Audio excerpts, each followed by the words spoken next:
Today I have started work sorting through another collection of vintage estate miniatures. But this one, at least what I've touched so far, doesn't really lend itself to one of my usual unboxing videos. And I wanted to just explain to you why. And the reason is receipts. So receipts are really, really useful because they can tell you if you can match them up with the item, then they can tell you who made something and give you an idea of the original value. But in this case, I've gone through 2 or 3 of these big plastic blue boxes, and each one of them was full of all kinds of assorted miniatures. And then in each of the boxes, there was a folded up wad of assorted receipts.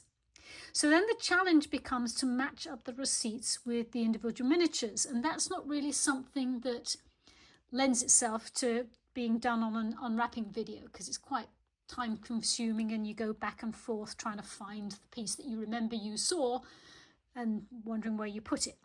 So anyway, so what I've been doing is I've basically just been sitting here on the carpet, surrounded by a circle or a semicircle of piles and boxes. So what I'm doing is I'm sorting. Here's a pile of kits and textiles, some of which I've already been able to match up with their receipts. For example, we've got here a sampler kit by Annelle Ferguson of mini stitches, and there's the receipt that I found. Some of these smalls that I've pulled, I've been able to match up the receipts. These 2 lovely little copper vessels have their receipt, but unfortunately the receipt doesn't say who made them. Over here I've got some oriental pieces which have receipts from, I think, BJ's Miniatures.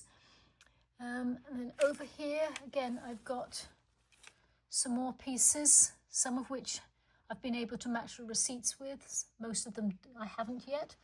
This box I've made into the collection of early Best Pack and Fantastic merchandise.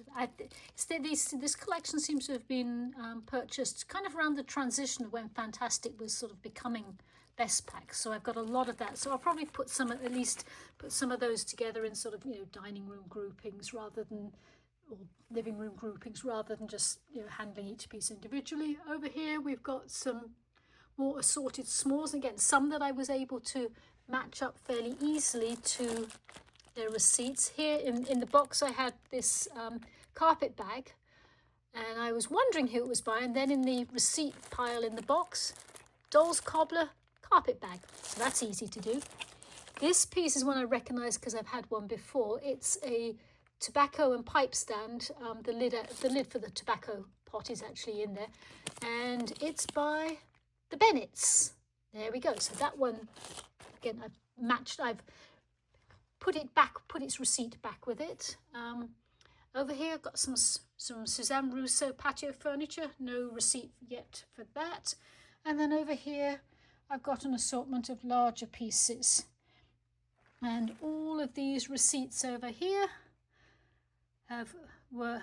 came out of the boxes that all these pieces came out of, but I haven't yet match them up. So whether they are actually pieces that I've already pulled in the boxes that I've just shown you, or whether they're pieces that are in some of those boxes and still to be gone through, I don't know.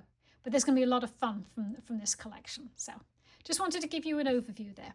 Bye.